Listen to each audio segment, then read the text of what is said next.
So, good afternoon, class electronics and computers, first year. So, last I have discussed about the configuration of the transistor, that in which one mode we can connect the transistor. Like I have told you about the three configuration, that is common base, common collector, and common emitter, right? So the configuration means कि that you are connecting in which one manner. आप configuration का मतलब आपका ये है कि आप कैसे कनेक्ट कर रहे हो. तो हमने यहाँ जो टर्मिनल को कॉमन किया है, वो टर्मिनल को कॉमन हमने किया है क्योंकि हम टू पोर्ट नेटवर्क पे काम करते हैं. टू पोर्ट नेटवर्क का मतलब है, मैंने आपको बताया था, two port, one port network मतलब two terminal, one port two terminal. जैसे वन पोर्ट को होते input, that is output, input and that is your output. तो इनपुट पोर्ट को हमें इनपुट पे कुछ कनेक्ट करना है, then we have a need a two terminals, one is ये, one two, and for the output, for same for the output, third terminal as well for the fourth terminal. तो अब हमारा जो transistor है that is the three terminal device. तो उसको four terminal कैसे बनाएंगे? फोर टर्मिनल बनाने के लिए हम क्या करेंगे, एक टर्मिनल को कॉमन कर लेंगे. अब चाहे आप उसे एमीटर को कॉमन करो, बेस को कॉमन करो, या कलेक्टर को कॉमन करो. अगर आप, जैसे आपका ये है E B and C, if you are taking the ammeter as a common, अगर आप एमीटर को कॉमन ले रहे हैं तो एमीटर क्या बन जाएगा, बेस, आपका बेस और कलेक्टर. बेस से आप क्या लोगे, इनपुट, और कलेक्टर से आप लोगे आउटपुट. मतलब ऐसे बेस एमीटर और कलेक्टर एमीटर से आप आउटपुट लोगे. अगर मैं कहूँ कि आपने किया इस ईबीसी में, मैं कह रही हूँ आपने लिया बेस को कॉमन लिया, तो एमीटर से, एमीटर बेस से, एमीटर से आप इनपुट लोगे, ये तो कॉमन ही आगे दोनों में, और कलेक्टर से आप लोगे आउटपुट. अब अगर आपने कहा कि मैंने कलेक्टर को कॉमन लिया है, कलेक्टर को कॉमन लिया है, तो उस केस में एमीटर से आप इनपुट लोगे और बेस से आप आउटपुट लोगे. ठीक है. तो इस तरीके से आपका जो ट्रांजिस्टर जो है उसको आप एक टर्मिनल कॉमन करने से आपका ट्रांजिस्टर फोर टर्मिनल्स की तरह काम करेगा, क्योंकि जो कॉमन वाला टर्मिनल है वो इनपुट के लिए भी काम करेगा और आउटपुट के लिए भी काम करेगा. ठीक है. तो इसी उसमें मैंने आपको तीन बताए हैं, कॉमन एमीटर, कॉमन बेस और कॉमन कलेक्टर. ठीक है. तो हम क्या कहते हैं, अब हम कॉमन बेस के लिए देखते हैं, कॉमन बेस कन्फिग्रेशन. ठीक है. तो कॉमन बेस कन्फिग्रेशन में मैंने आपको ये डायग्राम भी इसमें समझाया हुआ है, ये देखिएगा. ये है आपका कॉमन बेस, ये आपका NPN है. ठीक है. NPN लाइक दिस, बहुत सिंपल है. NP और N, P से N की तरफ जाता है NPN. और अगर मुझे बताना PNP, तीन टर्मिनल्स, तो P से N की तरफ, इस तरफ डायरेक्शन, अंदर की तरफ. फिर मैंने क्या किया है, हमेशा ट्रांजिस्टर को हमें जब एम्पलीफायर की तरह काम कराना है, क्योंकि हम यहाँ पे हम इसीलिए काम कर रहे हैं, एम्पलीफायर की तरह काम कराने के लिए हमें इनपुट को फॉरवर्ड बाइस और आउटपुट को रिवर्स बाइस रखना है. ठीक है. हमेशा, चाहे वो कॉमन एमीटर है, चाहे वो कॉमन बेस है, चाहे वो कॉमन कलेक्टर है.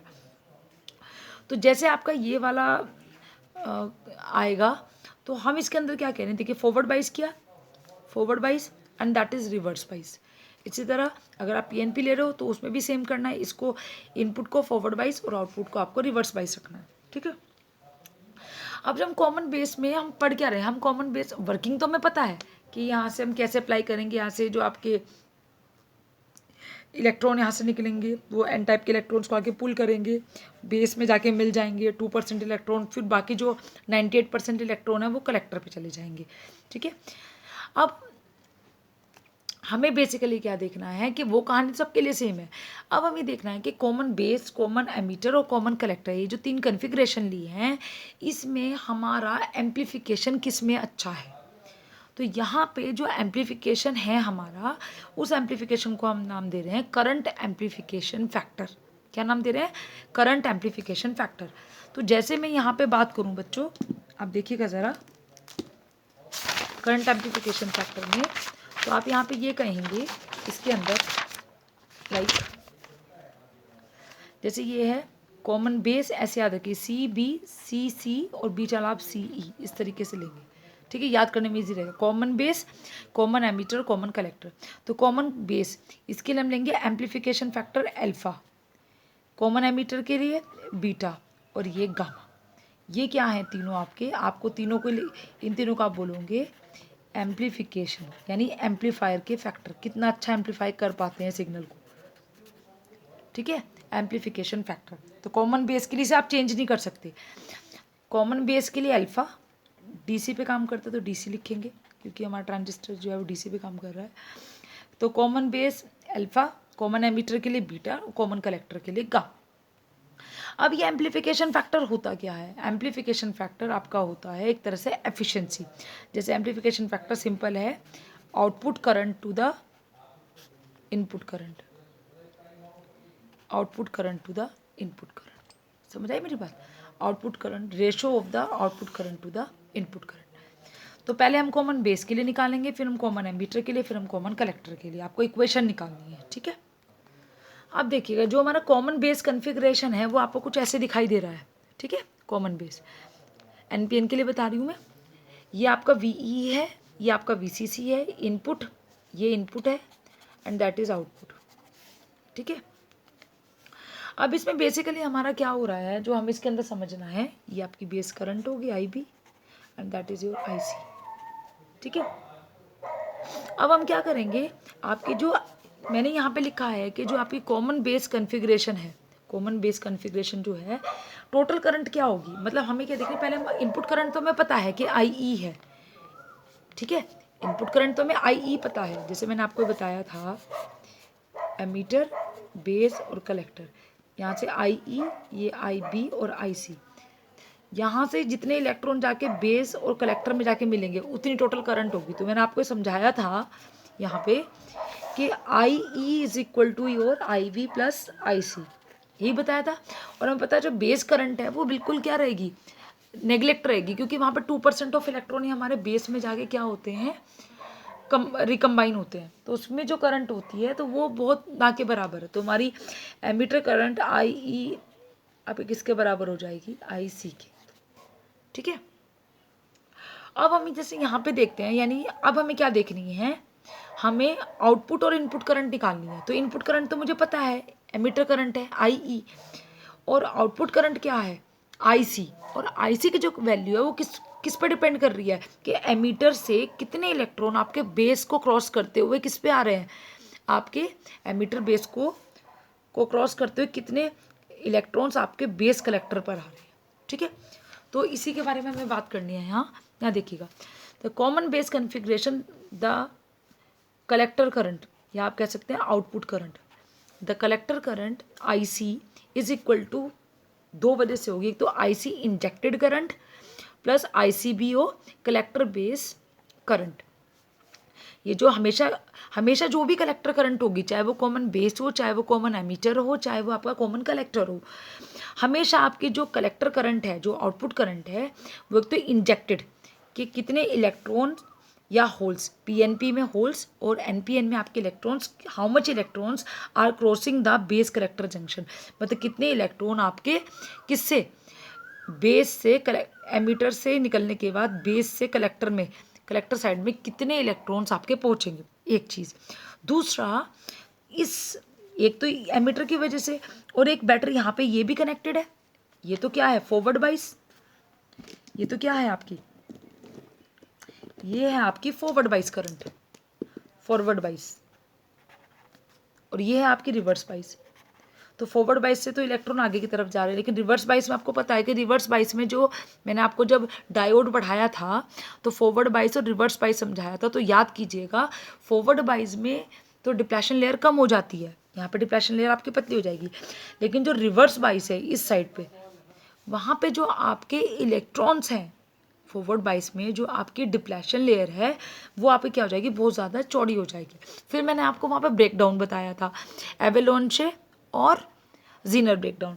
तो कुल मिला के मैं कहूँगी कि फॉरवर्ड बाइस में जो करंट फ्लो करती है वो मेजॉरिटी कैरियर की वजह से करती है, और रिवर्स बाइस में क्योंकि आपकी डिप्लेशन लेयर बहुत ज़्यादा क्या हो जाती है, वाइड हो जाती है, ठीक है। तो वहाँ पे मेजोरिटी कैरियर मूव नहीं कर पाते, वहाँ पे एक वो आपके क्या होता है, माइनॉरिटी कैरियर की वजह से करंट फ्लो करती है, और उस माइनॉरिटी कैरियर की वजह से जो करंट फ्लो करती है उसको हम कहते हैं लीकेज करंट। वो हमेशा रिवर्स बाइस में होती है। रिवर्स बाइस में जो भी करंट फ्लो करती है वो माइनॉरिटी कैरियर्स की वजह से करती है, और उस करंट को माइनॉरिटी कैरियर्स की वजह से जो करंट फ्लो करती है वो हमारे किसी काम की नहीं होती। रिवर्स बाइस में पहली बात तो करंट फ्लो करनी नहीं चाहिए, जो करंट फ्लो कर रही है वो हमारे किसी काम की नहीं है, जिसको हम बोलेंगे लीकेज करंट। लीकेज करंट याद आया। तो मैंने यहाँ पे इस कलेक्टर पे दो करंट आएगी, एक तो इस फॉरवर्ड बाइस जो यहाँ से इलेक्ट्रॉन निकल के कलेक्टर पे जा रहे हैं, एक करंट, ठीक है।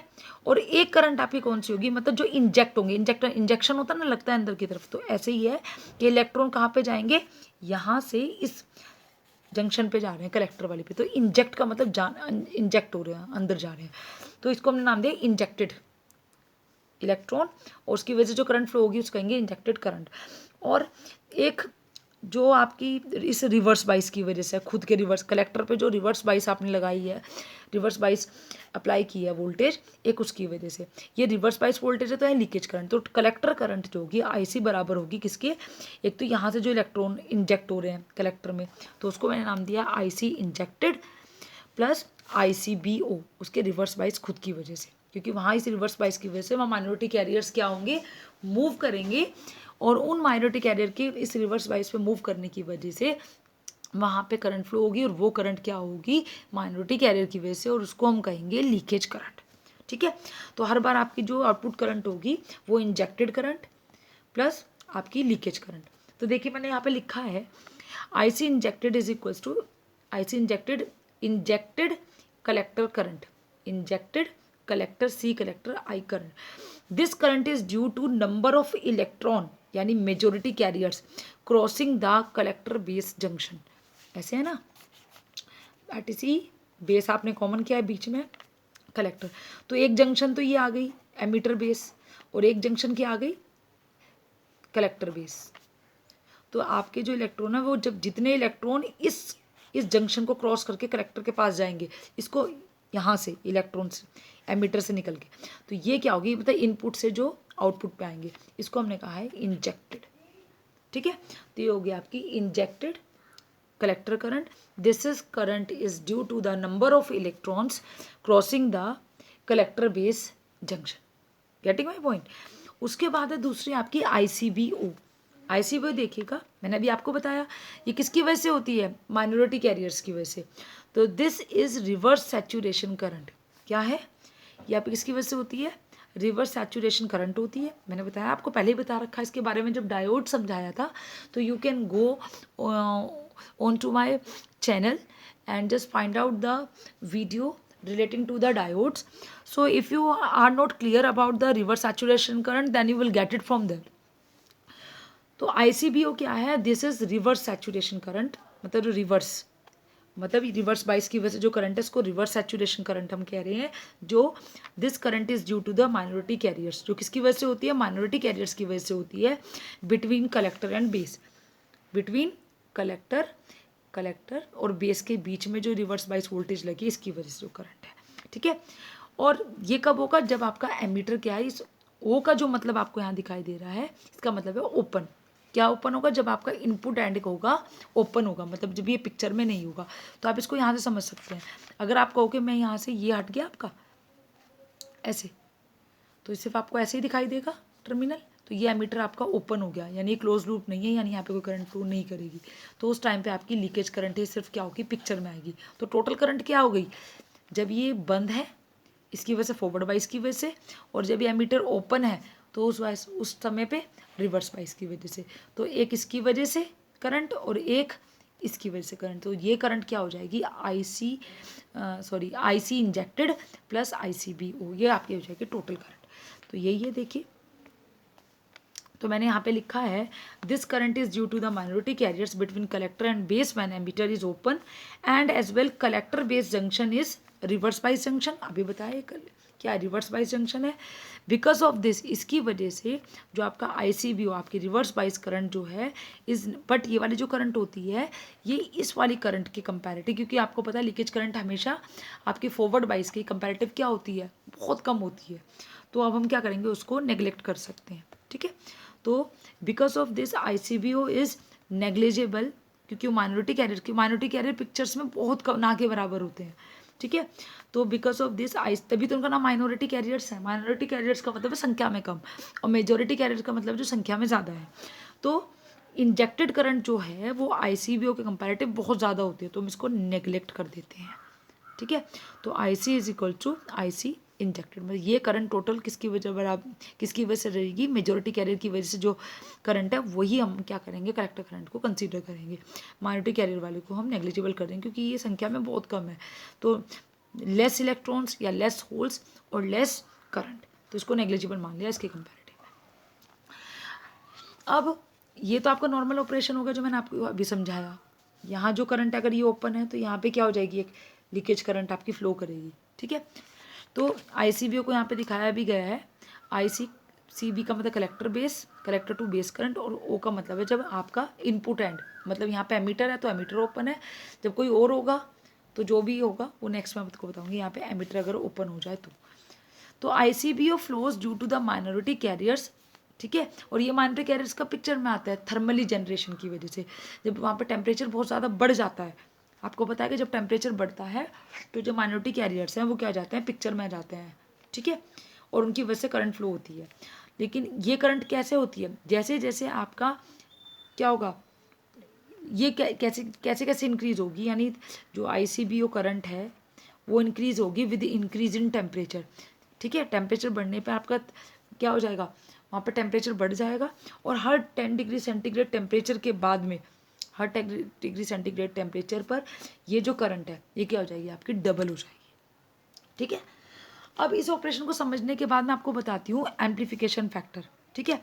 तो मैंने यहाँ पे लिखा है it is the ratio of output to the input current, ठीक है। मैंने अभी आपको बताया कि मैं कॉमन बेस के लिए जो ले रही हूँ वो क्या ले रही हूँ, अल्फ़ा, ठीक है। DC पे काम करा रहे हैं हम, AC पे काम नहीं करा रहे हैं, अल्फ़ा DC, ठीक है। करंट एम्प्लीफिकेशन फैक्टर हम हमेशा इसको एम्प्लीफिकेशन फैक्टर भी कह सकते हो आप, या करंट एम्प्लीफिकेशन फैक्टर भी कह सकते हो, दोनों में से कुछ भी कह सकते हो, ठीक है।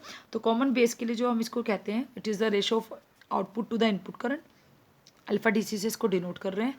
तो देखिएगा आउटपुट पे क्या था, देखिए यहाँ यही समझ लेते हैं, कॉमन बेस कॉमन हो गया तो क्या बचा आपका, 3 टर्मिनल है, एमीटर, बेस और कलेक्टर, ठीक है। बेस आपका कॉमन आ गया, तो इससे आप इनपुट लेना है, इसको आउटपुट लेना है। तो ये किसका रेशो है, output to the input current. तो आउटपुट करंट क्या है, कलेक्टर करंट, तो लिखो IC divide by IE input, common वाले को नहीं देखना है, तो IC अपॉन IE, ठीक है। ये मैं आपके सामने करूँगी। और ये IC करंट अभी हमने क्या बताई है, मैंने अभी बताया कि जो IC करंट है वो किसके बराबर होती है, IC इंजेक्टेड करंट के, अभी तो बताया मैंने आपको। IC बराबर किसके आ जाएगा, IC इंजेक्टेड के बराबर। तो इस IC की जगह जहाँ पे भी IC आएगा आप लिख दोगे IC इंजेक्टेड। आ रही मेरी बात समझ, आ रही समझ बच्चों बात, IC इंजेक्टेड करंट। अब आप क्या करो, अब ये जो वैल्यू है आप इसको जरा सॉल्व कीजिए आगे। तो IC इंजेक्टेड की वैल्यू अगर आप यहाँ से निकालोगे, ठीक है, IC इंजेक्टेड की वैल्यू अगर आप निकाल दो तो क्या आ जाएगा, क्रॉस मल्टीप्लिकेशन कर दोगे तो क्या आ जाएगा आपका, अल्फ़ा DC IE, ठीक है। उसके बाद में अभी मैंने आपको, एक तो ये आपकी ये वाली इक्वेशन आ गई, एक इक्वेशन ये मान लीजिए, ठीक है। उसके बाद नेक्स्ट जो है इसके अंदर, इसको हम ज़रा यहाँ पे ज़रा और डिटेल में कर लेते हैं। अल्फ़ा DC बराबर, देखिएगा बच्चों आ रहा है समझ। अब वी नो दैट, अभी हमें पता है, हमने अभी निकाला था इसके अंदर कि IC बराबर, पीछे से भी निकाला था ना, ये देखिए बच्चा, अभी निकाला था IC बराबर IC injected plus ICBO, total collector current यही है। फिर दोबारा से हम वही लिखेंगे, वी नो दैट IC बराबर IC injected plus leakage current, ये मेजोरिटी कैरियर की वजह से फॉरवर्ड बाइस, और ये है रिवर्स बाइस की वजह से ICBO, ठीक है। अब आप क्या करो, इस IC इंजेक्टेड की जगह फर्स्ट इक्वेशन को यहाँ पे पुट कर दो, तो क्या आ जाएगी आपकी वैल्यू, आई सी बराबर, आई सी इंजेक्टेड की जगह क्या रखोगे, alpha D C I E plus I C B, ठीक है। अब हम क्या लिखेंगे, we know that I C B क्या है, नेग्लिजिबल है, I C B O is very very small, बहुत लेस है, तो नेग्लेक्ट, इसको हम क्या करते हैं, नेग्लेक्टेड, ठीक है, इग्नोर कर देंगे। तो क्या बचेगा, आई सी बराबर अल्फा डी सी आई ई, ठीक है। तो यहाँ पे वैल्यू अपने आप ही आ जाएगी, अल्फा डी सी बराबर आई सी अपॉन आई, यही तो निकालना था मैं, यही तो मुझे बताना था, मैंने आपको इन जनरल बताया, ये होता है, ये होता है ना अल्फा डी सी बराबर आई सी इंजेक्टेड अपॉन आई ई। तो मैंने इसको प्रूव किया कि कैसे, तो आपने यहाँ पे प्रूव कैसे किया, आई सी इंजेक्टेड बराबर किसके, अल्फा डी सी आई सी, या आप ये कह सकते हो आई सी बराबर जो आपका था वही आपका दोबारा निकल के आ गया, ठीक है।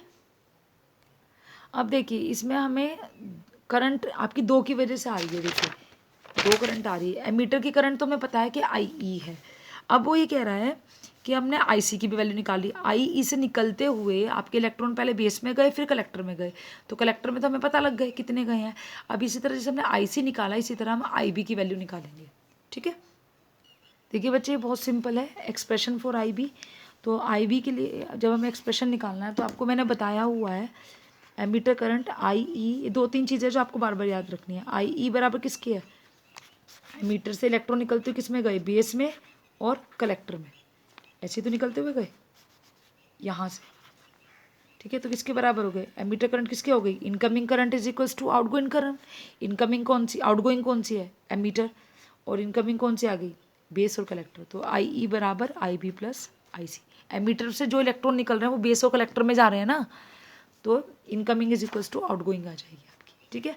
अब यहाँ पे देखिएगा आई ई आई बी और आई सी की जो वैल्यू है वो आप कहाँ से पुट करेंगे, जो मैंने अभी आपको ये वाली वैल्यू बताई है, इसको निकाल के जो हमने ये वाली वैल्यू बताई है, तो आप इस वाली वैल्यू को यहाँ ले आइए, ठीक है। आई ई बराबर आई बी प्लस आई सी की वैल्यू क्या आ जाएगी, alpha D C I E plus I C B ओ, ठीक है। इस पूरे को इधर ले जाइए, हमें आई बी की वैल्यू निकालनी है, इसको तो इधर ही रहने दीजिए, और इस पूरी एक्सप्रेशन को आप इधर ले जाइए, तो क्या बच जाएगा, आई E minus alpha D C I E minus I C B ओ, ठीक है। तो अब क्या आ जाएगी आपकी वैल्यू, देखिएगा आई सी बी ओ को आप फिर से नेगलेक्ट कर सकते हैं, ये तो नेगलेक्ट हो जाएगा क्योंकि बहुत कम है, लेकिन लेके चलना है आपको, प्रैक्टिकल है ये, नहीं भी लेके चलोगे तो प्रैक्टिकली वैसे लेके चलते हैं, नहीं भी लेके चलोगे तो कोई प्रॉब्लम नहीं, ठीक है। तो आई बी बराबर आई इसमें से कॉमन आ जाएगा, तो क्या बचेगा 1 माइनस अल्फा डी सी, तो that would be your equation for the I B, ठीक है। डन बच्चों, एक क्वेश्चन दे रही हूँ मैं, आपको क्वेश्चन सॉल्व करके देखिएगा। देखिएगा बच्चे कुछ चीज़ें हैं इसके बारे में, कॉमन टर्मिनल कौन सा है, कॉमन बेस में फीचर्स बता दी, इसके गुण क्या है, कॉमन टर्मिनल आपका बेस, ठीक है। उसके बाद इनपुट करंट क्या है, देखिए बच्चों इनपुट करंट क्या थी, इनपुट करंट क्या है, बेस कॉमन हो गया, इनपुट करंट थी I E, output current I C, input voltage V E E, output voltage V C C, diagram से हमें यहाँ सब कुछ समझ आ रहा है, ठीक है, मैंने सब लिख रखा है। Current gain alpha D C क्या था, अभी आपका हमेशा इसकी वैल्यू जाएगी वो लेस देन 1 आएगी, अब इसका रीज़न बता रही हूँ मैं, लेस देन 1 वैल्यू आएगी, अल्फा की जो वैल्यू हमेशा लेस देन 1, यानी इसकी जो वैल्यू हमेशा आएगी वो आपकी आएगी 1 से कम, क्योंकि इंजेक्टेड करंट जो है, देखिए आई ई से 2% इलेक्ट्रॉन तो कहाँ चले जा रहे हैं, किस में, बेस में, तो आई ई से हमेशा क्या रहेगी, आई सी हमेशा कम रहेगी, और ये आई सी क्या है, आई सी इंजेक्टेड करंट, तो ये एमीटर से कम है, तो यानी हमेशा जितनी इनपुट होगी उतनी टोटल आपकी आउटपुट नहीं आएगी, यानी सिर्फ 95 to 99% ही आपकी क्या रहेगी, आपकी वैल्यू रहेगी, यानी वो हमेशा 1 से कम होगी। अगर आप परसेंटेज में देखो, वोल्टेज गेन जो है इसका, वोल्टेज गेन जो है वो इसका मीडियम रहेगा, ना बहुत ज़्यादा ना बहुत कम, और एप्लीकेशन क्या है, as a preamplifier, circuit में हम इसको सर्किट्स में एज अ प्री एम्पलीफायर्स का यूज़ करते हैं। ठीक है, तो ये इसके फीचर्स हैं। ठीक है, थैंक यू। और एक न्यूमेरिकल लगा रही हूँ मैं, आप वो देख लीजिए, नेक्स्ट में इसको सॉल्व करा दूँगी। देखिए बच्चे, ये क्वेश्चन है आपका, यहाँ देखिएगा ज़रा ध्यान से, मैं आपको क्वेश्चन समझा रही हूँ। ये आपका क्वेश्चन है, ठीक है। आपको ये कॉमन बेस सर्किट है, एनपीएन ट्रांजिस्टर है, और जो आपका ट्रांजिस्टर है वो सिलिकॉन का बना हुआ है, तो इसकी जो वोल्टेज होगी 0.7 वोल्ट होगी। ठीक है, अब देखिएगा, और अगर जर्मेनियम होगा तो 0.3 होगी। ठीक है, तो आपका जो ये क्वेश्चन है इसमें ये क्या कह रहा है, ये देखिएगा, ये कह रहा है कि इस कॉमन बेस सर्किट में आपको कलेक्टर करंट यानी आउटपुट करंट और कलेक्टर बेस वोल्टेज यानी वीसीबी की वैल्यू बतानी है। तो देखिए, अभी वीसीबी आपको समझ नहीं आ रहा, कलेक्टर करंट तो आपको समझ आ रहा है कि ये वाली वैल्यू है। अब देखिएगा वोल्टेज मैं देखिएगा, ये तो एमीटर है और ये बेस है, तो एमीटर और बेस के बीच में पोटेंशियल होता है दो के बीच, तो ये क्या आ जाएगा, VEB, VEB या VBE, आप कुछ भी कह सकते हैं, VBE भी कह सकते हैं। एक ही हो गया। ठीक है, तो ये क्या हो जाएगा, ये C है, ये B है, तो क्या हो जाएगा, ये वाला एंड जो हो जाएगा VCB। ठीक है, अब इसमें लूप चलाइए KVL। KVL का मतलब है किरचॉफ वोल्टेज लॉ। वोल्टेज का मतलब आपको हर एक पॉइंट पे जो भी एक कंपोनेंट उसके बीच में आएगा वहाँ पे आपको वोल्टेज कैलकुलेट करनी है। अगर एग्जैक्टली वोल्टेज से यहाँ तो वोल्टेज दी है, यहाँ नहीं दी है, तो वहाँ पे V = IR ऐसे कैलकुलेट कर देंगे आप। IR को अगर मल्टीप्लाई कर दो I और R को, तो वो V बन जाएगा। ठीक है, तो KVL हम अप्लाई करते हैं, तो मैं KVL पे ऐसे चल रही हूँ। ठीक है, ताकि पूरा क्लोज लूप में हो जाए, और एक लूप आपका इधर आएगा। ठीक है, तो ज़रा देखिएगा, यहाँ समझिएगा ज़रा, ये देखिए, यहाँ से आप स्टार्ट हुए VEE से, तो चलिए अप्लाई KVL इन लूप 1। ठीक है, 1 लूप में चलाइए, तो देखिए 1 लूप में आप जैसे चलाएंगे, यहाँ से चलिए VEE। मैंने हमेशा बताया क्लोज लूप पूरा होना चाहिए, ऐसे नहीं कि आप यहीं से यहीं चलोगे तो ये खत्म हो जाएगा। इसकी हायर पोटेंशियल है, लोअर पोटेंशियल है, इससे ज़्यादा वोल्टेज नहीं हो सकते पूरे सर्किट में, तो हाइयर से आप घूमते हुए उसके लास्ट में आके यहाँ खत्म होंगे। ठीक है, अगर आप यहाँ से चल रहे हो तो इसे ऐप से भी ले सकते हो। ठीक है, पहले वाले को पॉजिटिव लेके बाकी सारे को क्या कर ले लेंगे, अगर प्लस से माइनस जा रहा है तो ड्रॉप हो रहा है।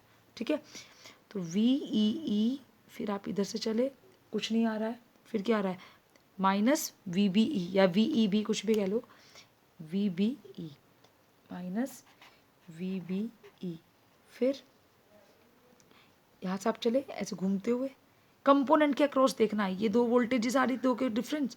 अब इस करंट के अक्रॉस नहीं लेना, जो आपका कंपोनेंट आ रहा है क्या है, ये वाला 1.5 R, तो माइनस, ये प्लस है, ये माइनस है, तो ख़त्म करते जब आप ऐसे आएंगे तो प्लस से माइनस, तो माइनस ड्रॉप हो रहा है, माइनस V यहाँ है नहीं, तो IR, I क्या है, IE, और R क्या है 1.5 किलो ओम।